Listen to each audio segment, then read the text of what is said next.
ഈ വീഡിയോയിൽ ഇന്ത്യക്കുള്ളിലും തന്നെയാണ് തുടങ്ങുന്നത്. കാരണം ഇന്നത്തെ ഫോക്കസ് പോയിന്റ് ഇന്ത്യയാണ്. കാരണം ഇന്ത്യക്കുള്ളിൽ ഡൽഹിയിൽ റെഡ് ഫോർട്ടിൻ്റെ തൊട്ടടുത്തിരിക്കുന്ന മെട്രോ സ്റ്റേഷനിൽ ഗേറ്റ് നമ്പർ 1 അവിടെ വലിയൊരു പൊട്ടിത്തെറി.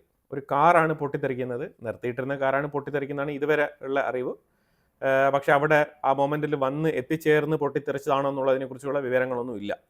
അപ്പോൾ ആ കാർ പൊട്ടിത്തെറിക്കുന്നു. അതിനെ തുടർന്ന് നിർത്തിയിട്ടിരുന്ന കാറുകളെല്ലാം തന്നെ ഈ ഒരു കാറിൻ്റെ പൊട്ടിത്തെറിയിൽ നിന്നുമുള്ള ആഘാതമേറ്റ് ആ കാറുകളെല്ലാം തന്നെ തീ കത്തി നശിക്കുന്ന ഒരു അവസ്ഥയിലേക്ക് എത്തിപ്പെട്ടു.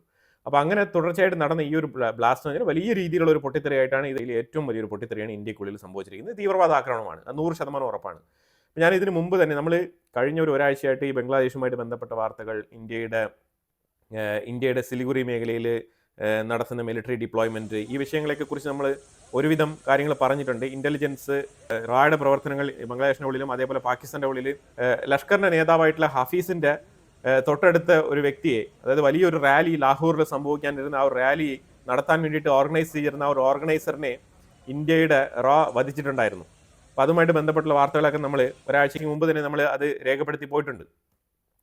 അപ്പോൾ ഇപ്പോൾ ഇതും ലഷ്കറിൻ്റെ ആ ഒരു ടീമുമായിട്ട് തന്നെയാണ് നമുക്ക് ഇതിനെ ബന്ധിപ്പിക്കേണ്ട ഒരു സാഹചര്യം വരുന്നത്. ലഷ്കർ അതേപോലെ ജയ്ഷ്, ഈ രണ്ട് സംഘടനകളാണ്. ഈ രണ്ട് സംഘടനകളും തികച്ചും ISIയുടെ പ്രോക്സികളാണ്.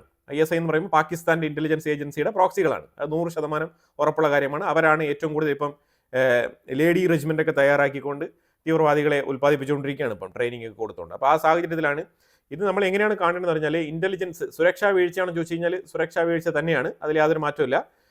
പക്ഷേ ഇത് തടയാൻ വേണ്ടിയിട്ട് ഇന്ത്യയുടെ ഫോഴ്സ് വളരെയധികം റിസ്ക് എടുത്ത് ഈ ഒരു ഓപ്പറേഷൻ നടത്തുകയാണ് ചെയ്തിരുന്നത്. എങ്ങനെയാണ് ഇത് തടയാൻ വേണ്ടിയിട്ട് റിസ്ക് എടുത്തതെന്ന് പറഞ്ഞാൽ, ഏതാണ്ട് 8ഓളം പേരെ ഈ പൊട്ടിത്തെറി സംഭവിക്കുന്നതിൻ്റെ തൊട്ട് മുമ്പായിട്ടുള്ള അവറുകളെ ഒരു 24 മണിക്കൂർ അടുപ്പിച്ച് നമ്മൾ നോക്കിക്കഴിഞ്ഞാൽ തുടരെ ഏതാണ്ട് 8ഓളം പേരെ അറസ്റ്റ് ചെയ്തിട്ടുണ്ട്. പ്ലസ് ഒരു ലേഡി ഡോക്ടറെയും കൂടി ചെയ്തിട്ടുണ്ട്. NIA ഓരോ ബ്ലാസ്റ്റും നടക്കാതിരിക്കാൻ വേണ്ടിയിട്ട് ആ ഒരു സ്ഥലത്ത് മുൻകൂട്ടി എത്തുന്നത് പോലെ ശരിക്കും പറഞ്ഞാൽ സിനിമാറ്റിക് ഫീൽ തന്നെയാണ്. ഇന്നലെ മുതലേ ഈ ഒരു ഓപ്പറേഷൻ നടന്നുകൊണ്ടിരിക്കുകയാണ്. അതായത് ഈ പൊട്ടിത്തെറി നടക്കുന്നതിന് തൊട്ട് മുമ്പ് 9 പേരെ ഈ പൊട്ടിത്തെറി നടക്കാതിരിക്കാൻ വേണ്ടിയിട്ട്, അതായത് ഡൽഹിയിലല്ല മറ്റു പല മേഖലകളിലും ഇന്ത്യക്കുള്ളിൽ പൊട്ടിത്തെറി പ്ലാൻ ചെയ്തിട്ടുണ്ടായിരുന്നുള്ളതാണ് മനസ്സിലാക്കാൻ പറ്റുന്നത്. ഇതിനകത്ത് 3 ഡോക്ടേഴ്സിനെ കുറിച്ച് പറയാനുണ്ട്. അത് കഴിഞ്ഞാൽ പോലെ തീവ്രവാദ സ്വഭാവമുള്ള കുറേ വ്യക്തികളെയും കൂടി നമുക്ക് ഇതിനകത്ത് നോക്കേണ്ടതുണ്ട്. ഇവർ ചെയ്ത പ്രവൃത്തി എന്ന് പറഞ്ഞാൽ, ഇതിൽ ഒരുത്തൻ സയ്യിദ് എന്ന് പറഞ്ഞൊരു വ്യക്തി, ഈ വ്യക്തി ചൈനയിൽ പോയിട്ട് റിസർച്ച് പഠനം ഫെലോഷിപ്പ് ഒക്കെ കഴിഞ്ഞ് അവിടെ നിന്ന് ഡോക്ടറേറ്റ് ഒക്കെ കരസ്ഥമാക്കി മടങ്ങിയെത്തിയ ഒരുത്തനാണ്. ഇവൻ എന്താ വെച്ചാൽ, ഈ ആവണക്കെണ്ണ ഉണ്ടല്ലോ, ഈ ആവണക്കെണ്ണ ഉൽപ്പാദിപ്പിക്കുന്ന ഫാക്ടറിയിൽ കിട്ടുന്ന ആ ഒരു റെസിൻ, അതിൻ്റെ ഒരു വേസ്റ്റ്, അത് എടുത്തുകൊണ്ട് വന്നിട്ട് അതിൽ നിന്നും ഒരു പ്രത്യേകതരം ഒരു കെമിക്കൽ ഉണ്ടാക്കാനുള്ള ഒരു ടെക്നോളജി ഇവൻ്റെ പക്കലുണ്ട്. അപ്പോൾ ഇവൻ അതനുസരിച്ച് അതിൽ നിന്നുമുള്ള ആ ഒരു റെസിൻ ഉൽപ്പാദിപ്പിച്ച് അതുകൊണ്ട് കെമിക്കൽ അറ്റാക്ക് നടത്താൻ വേണ്ടിയിട്ട്, അതായത് അപ്പോൾ ആ രീതിയിലുള്ള ഒരു വിഷവായു കലർന്ന രീതിയിലുള്ള ഒരു ആക്രമണം നടത്താൻ വേണ്ടിയിട്ട് പ്ലാൻ ചെയ്തിരുന്ന വ്യക്തിയാണ് ഈ സയ്യദ്. അവൻ്റെ ഫോട്ടോയാണ് ഞാനിവിടെ കൊടുത്തിരിക്കുന്നത്. അപ്പം ഇവനെ പൊക്കിയിട്ടുണ്ട്, ഇപ്പം ഇവനെ അറസ്റ്റ് ചെയ്തിട്ടുണ്ട്, കസ്റ്റഡിയിൽ എടുത്തിട്ടുണ്ട്. അതായത് അത് എന്തെല്ലാം തരത്തിൽ ഇന്ത്യക്കുള്ളിൽ തീവ്രവാദ ആക്രമണങ്ങൾ നടത്താം എന്നുള്ളൊരു പ്ലാനിങ് ആയിരുന്നു. ഇവനെയാണ് ആദ്യം പൊക്കുന്നത്. ഇവനെ പൊക്കിയതിനു ശേഷം ഇവൻ്റെ അടുത്ത് നടത്തിയ ഇൻട്രോഗേഷനിലാണ് തുടരെ ഒരുത്തന്നെ ശ്രീനഗറിൽ നിന്ന് പൊക്കുന്നുണ്ട്, പിന്നെ ഒരുത്തന്നെ പുൽവാമയിൽ നിന്ന് പൊക്കുന്നുണ്ട്. ഈ പുൽവാമയിലുള്ളവനെ ഹരിയാനയിൽ വെച്ചിട്ടാണ് അറസ്റ്റ് ചെയ്യുന്നത്. ഇവന്മാരെല്ലാം ഡോക്ടേഴ്സാണ്. ഇന്ത്യക്കുള്ളിൽ കഴിഞ്ഞ 5 ദിവസം ഹൈ അലേർട്ടാണ് പ്രഖ്യാപിച്ചിരുന്നത്. ഹൈ അലേർട്ട് പ്രഖ്യാപിച്ച് കാര്യങ്ങളൊക്കെ മുന്നോട്ട് പോവാണ്. ഇപ്പം ഈ ഒരു 8-9 പേരെ അറസ്റ്റ് ചെയ്തില്ലായിരുന്നുണ്ടെങ്കിൽ ഇന്ത്യക്കുള്ളിൽ ഇതല്ല അപകടം, ഇതിനേക്കാളും മാരകമായ രീതിയിലുള്ള തീവ്രവാദ ആക്രമണം ഇന്ത്യക്കുള്ളിൽ സംഭവിക്കുമായിരുന്നു. പക്ഷെ അതെന്തായാലും തടഞ്ഞിട്ടുണ്ട്. പക്ഷെ നമുക്കറിയില്ല. നമ്മുടെ വീഡിയോയിൽ തന്നെ ഇതിനു മുമ്പ് സൂചിപ്പിച്ചിട്ടുണ്ട്, ഏതാണ്ട് 1000 പേരെ റെഡിയാക്കി നിർത്തിയിട്ടുണ്ട്. 1000 പേരെ ബംഗ്ലാദേശ് ബോർഡറിലൂടെ, ഇന്ത്യ ബംഗ്ലാദേശ് ബോർഡറിലൂടെയാണ് ഈ കടന്നുകയറ്റം മൊത്തത്തിൽ നടന്നിരിക്കുന്നത്. ഈ വക വെടിമരുന്നുകളെല്ലാം തന്നെ ഈ ബംഗ്ലാദേശ് ബോർഡറിലൂടെയാണ് ഇന്ത്യക്കുള്ളിൽ കടത്തിയിരിക്കുന്നത്. നിങ്ങളിപ്പോൾ വീഡിയോ നിങ്ങൾ കണ്ടോളൂ. ഇത് ബംഗ്ലാദേശ് ബോർഡറിൽ ഫെൻസിങ് ഇല്ലാത്ത സ്ഥലത്തെല്ലാം ഫെൻസിങ് ഇടാൻ വേണ്ടിയിട്ട് ഇന്ത്യ തകൃതിയായിട്ട് അതിൻ്റെ ഒരുക്കങ്ങളാണ് ഇവിടെ നടക്കുന്നത്. ഇത് ഫുള്ളായിട്ട് ഫെൻസിങ് ഇട്ട് കവർ ചെയ്തിട്ടില്ല. അതിനുള്ള ആ ഒരു കമ്പിയും കോൺക്രീറ്റ് വർക്ക് മാത്രമാണ് ഇപ്പം ആ ഒരു ബിഗിനിങ് ഫേസിലുള്ള വർക്കുകളാണ് ഇപ്പോൾ നടക്കുന്നത്. അത് പല മേഖലകൾ, നമ്മൾ 4100 ചില്ലുവാനും കിലോമീറ്റർ ഉണ്ടല്ലോ, അപ്പോൾ അത് മൊത്തത്തിൽ കവർ ചെയ്യണം. അപ്പോൾ അതിന് വേണ്ടിയിട്ടാണ് ഇപ്പോൾ ഫെൻസിങ് ഇപ്പം പല മേഖലകളിലും. ഇപ്പോൾ ബംഗ്ലാദേശ് ഇന്ത്യ ബോർഡർ എന്ന് പറഞ്ഞു കഴിഞ്ഞാൽ, ഏതാ ബംഗ്ലാദേശികൾക്ക് ജസ്റ്റ് ആ ഒരു ചായ കുടിച്ചിട്ട് വരാം, ഇന്ത്യയിലേക്ക് പോയിട്ട് ഒരു ചായ കുടിച്ചിട്ട് വരാം എന്നുള്ള രീതിയിലുള്ള ആ ഒരു മട്ടിലാണ് ഈ ഒരു സ്ഥലങ്ങളൊക്കെ കിടക്കുന്നത്. ജസ്റ്റ് ഒരു ആറ്റുവരമ്പ് കടന്നിങ്ങോട്ട് കയറി വരിക, ഇന്ത്യക്കുള്ളിൽ വന്നാൽ ചായ കുടിച്ചിട്ട് അവർക്ക് മടങ്ങി പോവാം. ഇതൊരു യാഥാർത്ഥ്യമാണ്. ആ യാഥാർത്ഥ്യം നിലനിൽക്കുകയാണ് നമ്മൾ ഈ വെല്ലുവിളികളെല്ലാം നേരിടുന്നത്. അപ്പോൾ എന്തായാലും ഇതിനൊരു അറുതി ഉണ്ടാക്കണം. ഇത് അറുതി ഉണ്ടാക്കണം എന്ന് പറഞ്ഞാൽ ഫെൻസിങ് പൂർത്തിയാക്കണം. ഇനി ആറ്റുവരമ്പല്ല, എവിടെയാണെങ്കിലും നമ്മൾ ഫെൻസിങ് അടിച്ച് തന്നെ ഒഴിവാക്കണം. പല രീതിയിലുള്ള ടെക്നോളജി ഉണ്ട്, അതെല്ലാം ഉപയോഗിച്ചുകൊണ്ട് നമ്മൾ യവന്മാരുടെ ഈ ഒരു കടന്നുകയറ്റം തടയുക തന്നെ വേണം. നമ്മൾ ഇത്രയും കാലം പാകിസ്ഥാനെ ഒരു സൈഡിൽ വരിഞ്ഞു മുറുക്കി ഒരു സൈഡിൽ ഒതുക്കി നിർത്തിയിരുന്നെങ്കിലും ഇപ്പൊ ബംഗ്ലാദേശിനെയും അതേപോലെ തന്നെ മാറ്റി നിർത്തേണ്ട ഒരു സാഹചര്യത്തിലേക്ക് നമ്മൾ തള്ളപ്പെട്ടിരിക്കുകയാണ്. അപ്പൊ അതനുസരിച്ച് വേണം നമ്മൾ മുന്നോട്ട് നീങ്ങാൻ. ഈ പൊട്ടിത്തെറിയിൽ 10 പേര് കൊല്ലപ്പെട്ടു എന്നുള്ളതാണ് വാർത്ത. 9, 8, 9, 10 എന്നൊക്കെ വിവിധ തരത്തിലുള്ള റിപ്പോർട്ടുകൾ വരുന്നുണ്ട്. പക്ഷെ 10 എന്നാണ് ആൾമോസ്റ്റ് നമുക്ക് മനസ്സിലാക്കാൻ പറ്റുന്നത്. ലോക് നായക് ഹോസ്പിറ്റൽ എന്ന് പറഞ്ഞ ഹോസ്പിറ്റലിലേക്കാണ് ഇവരെ ആദ്യം എത്തിക്കാൻ വേണ്ടി ശ്രമിച്ചത്. അപ്പൊ ഹോസ്പിറ്റലിലേക്ക് എത്തുന്നതിന് മുമ്പ് തന്നെ ഈ 10 പേരും മരണപ്പെട്ടു എന്നാണ് വാർത്ത. 24 പേർക്ക് ഗുരുതരമായ പരിക്ക്. അതിലിനി എത്ര എണ്ണം സർവൈവ് ആയി തിരിച്ചു വരും എന്നുള്ളത് നമുക്കറിയില്ല. ഈ ഇമേജിൽ കാണുന്നവരാണ് ഡോക്ടർ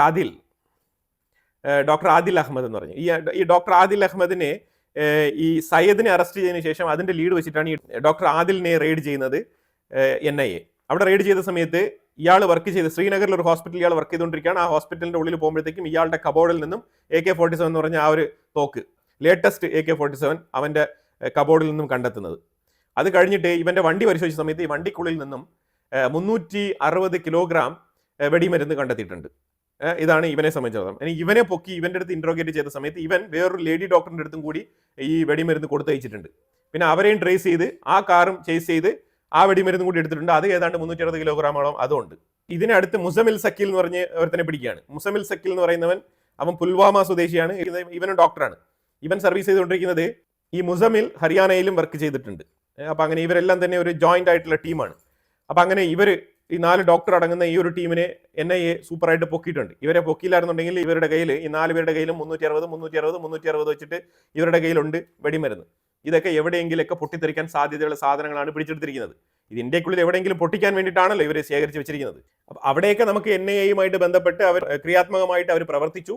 ഈ അപകടങ്ങളൊക്കെ തടഞ്ഞിട്ടുണ്ട് എന്നുള്ളതാണ് ഒരു യാഥാർത്ഥ്യം. പക്ഷേ ഈ ഡൽഹി ഇൻസിഡന്റും ഈ NIA നടത്തിക്കൊണ്ടിരിക്കുന്ന അന്വേഷണവും തമ്മിൽ നല്ല ബന്ധമുണ്ട്. കാരണം എന്താ വെച്ചാൽ ഡൽഹിയിൽ ഈ ഒരുത്തനെ പിടിച്ചിട്ടുണ്ട്. ഈ ഡോക്ടർ ആദിലിന് പിടി വീണ ഉടനെ തന്നെ ഇവന്മാർക്ക് മനസ്സിലായി ഇനി ചെയിൻ ഓഫ് ഇവന്റ് ആണ്, കംപ്ലീറ്റ് ആൾക്കാരെയും പിടിക്കും എന്നുള്ളത് മനസ്സിലായ ഉടനെ തന്നെ ഇവന്മാർ എന്ത് ചെയ്യുന്നത് ഇവന്മാർ സ്പീഡപ്പ് ആക്കാൻ തുടങ്ങി. അപ്പൊ അങ്ങനെയാണ് ഇവർ ഡൽഹിയിലെ ഓപ്പറേഷൻ ഇന്ന് തന്നെ നടത്തിയേക്കാം എന്ന് വിചാരിച്ചിട്ട് എമർജൻസി ആയിട്ട് ഈ ഒരു ഓപ്പറേഷൻ റെഡ് ഫോർട്ടിന്റെ അവിടെ നടത്തിയതായിട്ടാണ് മനസ്സിലാക്കാൻ പറ്റുന്നത്. ഇനി ഇതിന്റെ പൂർണ്ണ വിശദ വിവരങ്ങളൊന്നും ഫുള്ളായിട്ട് വെളിയിൽ വന്നിട്ടില്ല. നിലവിലുള്ള അത്യാവശ്യം നമുക്ക് അറിയാവുന്ന ഇൻഫർമേഷൻസ് കളക്ട് ചെയ്തിട്ടാണ് ഞാൻ നിങ്ങളുടെ അടുത്ത് ഇത് പറഞ്ഞുകൊണ്ടിരിക്കുന്നത്. 2600 കിലോഗ്രാം വെടിമരുന്നും 7 പേരെയുമാണ് അറസ്റ്റ് ചെയ്തിരിക്കുന്നത്. ഈ 2600 കിലോഗ്രാം വെടിമരുന്ന് പറയുമ്പോഴത്തേക്കും നിങ്ങൾ ഒന്ന് മനസ്സിലാക്കിക്കോണം ഇത് എത്രമാത്രം ആഘാതം ഉണ്ടാക്കുന്ന രീതിയിലുള്ള പൊട്ടിത്തെറി ഇന്ത്യക്കുള്ളിൽ ഉണ്ടാക്കാൻ ശേഷിയുള്ള ഒരു ക്വാണ്ടിറ്റി ആണെന്നുള്ളതാണ് നമ്മൾ ഇതിനകത്ത് ആലോചിച്ച് നോക്കേണ്ടത്. NIA വളരെ സ്പെസിഫിക് ആയിട്ട് ഈ ഇന്ത്യയിൽ ഉണ്ടാവാനിരുന്ന ഒരു അപകടം അവർ തടഞ്ഞിട്ടുണ്ട്. അപ്പോൾ ഒരു സൈഡിൽ ഡൽഹിയിൽ ഒരു അപകടം തടയാൻ കഴിഞ്ഞില്ല. കാരണം ഈ ഒരു ചേസിങ്ങിന്റെ ഇടയിൽ അവർ സ്പീഡപ്പ് ആക്കിയതാണ്. തീവ്രവാദികൾ സ്പീഡപ്പ് ആക്കിയതിന്റെ ആ റിസൾട്ടാണ് നമ്മൾ ഡൽഹിയിൽ അനുഭവിക്കേണ്ടി വന്നത്. കഴിഞ്ഞ 26/10/2025 ആ ദിവസം മുതൽ NIA ഇവരുടെ പുറകിലുണ്ട്. ഇവരെ ട്രേസ് ചെയ്തുകൊണ്ടിരിക്കുകയാണ്. അപ്പോൾ ഇങ്ങനെ ട്രേസ് ചെയ്തുകൊണ്ടിരിക്കുന്ന സമയത്ത് ഇതൊരു കാറ്റ് ആൻഡ് മൗസ് എന്നുള്ള രീതിയിലുള്ള ഒരു ഗെയിമാണ് അവിടെ നടന്നുകൊണ്ടിരുന്നത്. തീവ്രവാദികൾ അവരുടെ ഓപ്പറേഷൻ സ്പീഡപ്പ് ആക്കിയത്. അങ്ങനെ സ്പീഡപ്പ് ആക്കിയത് കൊണ്ടാണ് ഡൽഹിയിലെ ആ ഒരു അപകടം സംഭവിച്ചതെന്നാണ് മനസ്സിലാക്കാൻ പറ്റുന്നത്. നമ്മൾ പലപ്പോഴും പറയുന്ന പോലെ ലഷ്കർ എന്ന് പറഞ്ഞ ആ സംഘടനയ്ക്കും ജയ്ഷ് എന്ന് പറഞ്ഞ സംഘടനയ്ക്കും ഇവർ രണ്ടുപേർക്കും ട്രെയിനിങ് സെന്റേഴ്സ് ബംഗ്ലാദേശിന്റെ ഉള്ളിലുണ്ട്. ഈ ബംഗ്ലാദേശിന്റെ ഉള്ളിലൂടെ ഇന്ത്യക്ക് എതിരെ എന്തെങ്കിലുമൊക്കെ ചെയ്യാൻ പറ്റുമോ എന്നുള്ളതാണ് ഈ പ്രധാനമായിട്ട് ലഷ്കറിന്റെയും ഈ ജയ്ഷിന്റെയും പ്രധാനപ്പെട്ട ലക്ഷ്യം. ആ ലക്ഷ്യത്തിലൂടെയാണ് അവർ മുന്നോട്ട് നീങ്ങുന്നതായിട്ട് നമുക്ക് മനസ്സിലാക്കാൻ പറ്റുന്നത്. ഇന്ത്യയുടെ ഫോഴ്സ് ആണെങ്കിൽ ഇപ്പോൾ ഓപ്പറേഷൻ വൈറ്റ് കോളർ എന്നുള്ള പേരിട്ടുകൊണ്ടാണ് ഈ കാര്യങ്ങളൊക്കെ നടത്തുന്നത്. കാരണം ഹയർ ലെവലിൽ വർക്ക് ചെയ്തുകൊണ്ടിരിക്കുന്ന സീനിയർ ഉദ്യോഗസ്ഥരായിട്ട് പണിയെടുത്തുകൊണ്ടിരിക്കുന്ന ഡോക്ടേഴ്സ്, എഞ്ചിനീയേഴ്സ് പോലത്തെ ആൾക്കാരെയാണ് ഇത്തവണ ടാർഗറ്റ് ചെയ്ത് തീവ്രവാദികൾ അവരുടെ ലക്ഷ്യം പൂർത്തിയാക്കാൻ വേണ്ടിയിട്ട് ഇന്ത്യക്കുള്ളിൽ ഇറക്കി വിട്ടിരിക്കുന്നതായിട്ടാണ് മനസ്സിലാക്കാൻ പറ്റുന്നത്. ഇതിനകത്ത് നിങ്ങളൊന്ന് ആലോചിച്ച് നോക്കൂ, ഡോക്ടറോ എഞ്ചിനീയറോ വെൽ എഡ്യൂക്കേറ്റഡോ ആയിക്കോട്ടെ, ഇവന്റെ തലച്ചോറിൽ ഉണ്ടാകുന്ന ഒരു സോഫ്റ്റ്വെയർ, ആ ഒറ്റ സോഫ്റ്റ്വെയർ ആണ് ഈ പ്രവൃത്തിയിലേക്ക് അവനെ നയിക്കുന്നത്. ഈ ഡോക്ടറോ എഞ്ചിനീയറോ ഉള്ള അവനൊക്കെ പൈസയ്ക്ക് ഒരു ബുദ്ധിമുട്ടുണ്ടാവില്ല. അപ്പൊ തീർച്ചയായിട്ടും ഇവൻ പൈസയ്ക്കല്ല ഇവന്റെ തലച്ചോറ് ഇവൻ വിറ്റത്. യുവമാർ ഈ തലച്ചോറ് വിൽക്കുന്നത് ഇവരുടെ ആശയങ്ങൾക്കാണ്. ആശയങ്ങൾ, ഇവരുടെ ഫണ്ടമെന്റലിസം, ആ ഫണ്ടമെന്റലിസം എഡ്യൂക്കേഷൻ, അതിലാണ് ഇവരുടെ പ്രശ്നം. ഇത് പ്യൂർലി ആ റിലീജിയസ് ബേസിൽ കൊടുക്കുന്ന എഡ്യൂക്കേഷനാണ്.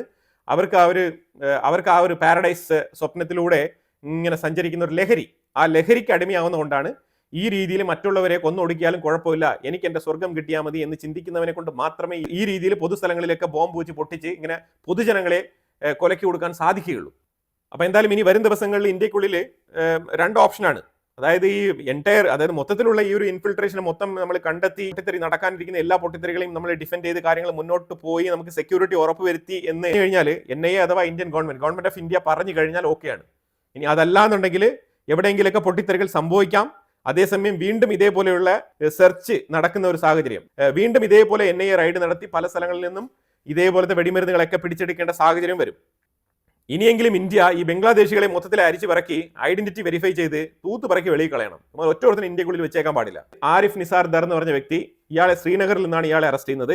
യാസിർ ഉൽ അഷ്റഫ്, ഇവനെയും ശ്രീനഗറിൽ നിന്ന് തന്നെ പൊക്കുന്നത്. അതേപോലെ മക്സൂദ് അഹമ്മദ് ദാർ, ഇവനും ശ്രീനഗർ തന്നെയാണ്. മൗലവി ഇർഫാൻ അഹമ്മദ്, അയാളെ സോഫിയാനിൽ നിന്നാണ് അയാളെ പൊക്കുന്നത്.